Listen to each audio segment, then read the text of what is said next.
Ladies and gentlemen, hey, hi, how you doing? Welcome back to the channel. Thank you so much for stopping by. Today, we got a major weapon meta update here in Warzone and MW2, what is likely going to be the final meta update of the MW2 year. So with that being said, we got a bunch of patch notes to break down. As we get into it, if you're new to the channel and you want to guarantee you're always up to date with everything going on between MW3 coming up here and Warzone, be sure to hit that subscribe button and turn on those post notifications. And if you enjoy the video, do me a favor, drop a like on it as well. But we're going to dive right into the patch notes here on the Monday, October 23rd update. So initially here, we have just straight up Modern Warfare 2 multiplayer weapon updates and meta updates here. So for SMGs, the mini Buck, they reduce the close damage range and then also reduce the close damage range amount. So mini Buck's getting some slight nerfs in MP. The Vaznev, which they spelled wrong, they reduce the close damage range as well. On the Shroud, they reduce the mid and far damage range.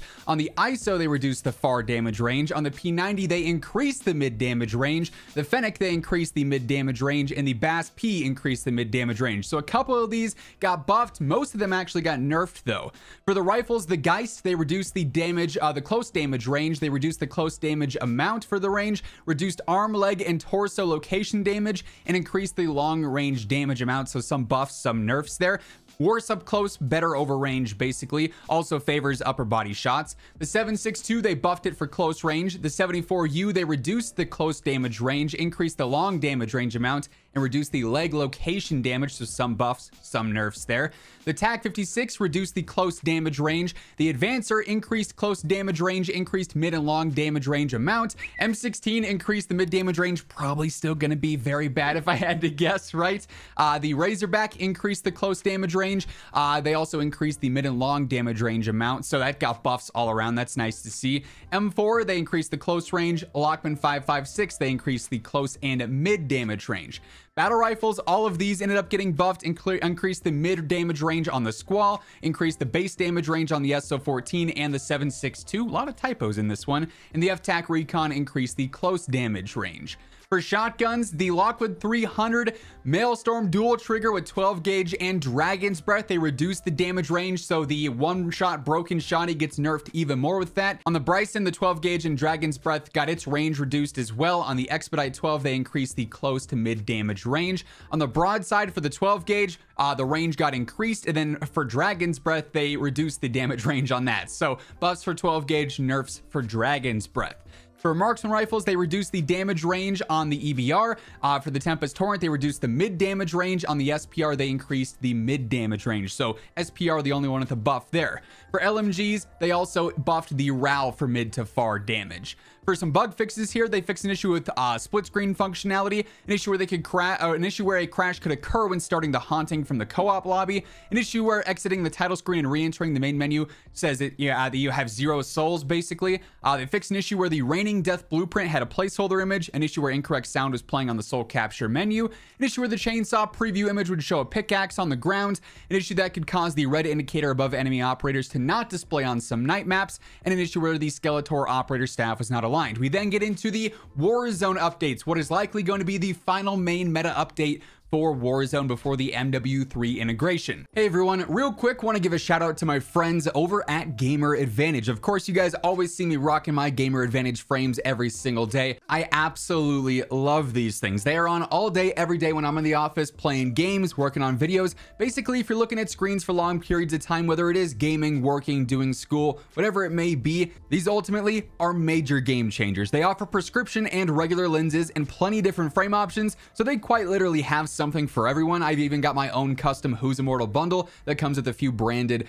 things as well, like a cleaning cloth, a sticker, so some pretty cool stuff there. If you ever want to pick up anything at all on the Gamer Advantage site, my bundle, a different pair of frames, some accessories, you can throw in code Immortal at checkout for a nice little discount, and the link for that will be down in the description below. So for rifles on the 7.62, they nerfed the close to mid damage, the head multiplier, the neck multiplier, and the upper torso multiplier. Pretty drastic nerfs for the 7.62, which already wasn't that top tier rifle. On the Lockman 5.56, the head damage multiplier was buffed, so that's nice to see. On the Geist, they nerfed the close damage and the close to mid damage, the mid damage, the head multiplier, and the limb multiplier. So the Geist is getting nerfs all around again. That's a bummer to see because it was kind of the best rifle. The M13, they nerfed the close damage, but they buffed the head multiplier, but they nerfed the neck and torso multipliers. So headshots are really valuable on the M13 now. On the M4, the close to mid damage range was also buffed. For attachments, on the Lockwood 300, the dual trigger 12 gauge shell, close damage range nerf, close to mid damage range nerf, mid damage range nerf, mid to far damage range nerf. So if you have the dual trigger and the 12 gauge, it's going to be nerfed all around there basically. And then on the 12 gauge Dragon's Breath, close damage range nerf, close to mid damage nerf, close to mid damage range nerf. Again, really important there. Then on the slugs, the close to mid damage was also nerfed there. So definitely an important nerf to the shotgun yet again. This thing's been obviously very busted here in Warzone, being very obnoxious to run into. So hopefully this is a significant nerf that actually does knock it out of just dominating the close range meta. Obviously no changes to the SMGs here so far, so kind of surprised by that, but that does basically say, hey, it's a little bit more open now for close range, which is definitely nice to see. We then also have some bug fixes here. They fixed an issue that could cause character model arms to misalign when switching out of a vehicle, an issue where players could obtain an unintentional juggernaut kill streak from the UFO. So that was actually a bug. I thought that was just part of the event. You got the UFO challenge done, and as a reward, you got a juggernaut. So that was kind of surprising. I thought that was a legit thing. Apparently that was a bug though. They fixed an issue where the tiara icon would follow a player on DMZ, an issue where the player was able to use a weapon while carrying a hostage in DMZ, a placeholder image for Battle Royale solos was showing up, a rare crash that could occur in the DMZ menu, an issue with the swamp monster when he wouldn't retreat on Al Mazrah, an issue where unintentional numeric text was displaying on screen that was just the debug codes, an issue where the butcher could appear frozen when killed during an execution animation, an issue where the player could get stuck onto the map near Sawa Village, an issue where the player could be kicked from the match if they cross the ghost train portal while being affected by a shock stick, very specific, an exploit where players could duplicate weapons in the workbench, an issue where the player could use NVGs without having them in their inventory, an issue where ghosts couldn't be killed by snipers, and an issue where Forge Sight was dropped as a UFO boss reward. So the UFO was just giving you crazy rewards is what I'm getting out of that. And that surprisingly is the end of the patch notes. So I'm really surprised that we got so much weapon tuning for multiplayer and very little for Warzone, really just nerfing some of the rifles and then obviously the shotgun as well. But it is important nerfs regardless and some important adjustments regardless, but that is what could be the final meta update for MW2 and Warzone this year. Obviously only time is going to tell, but that is going to wrap things up for this one.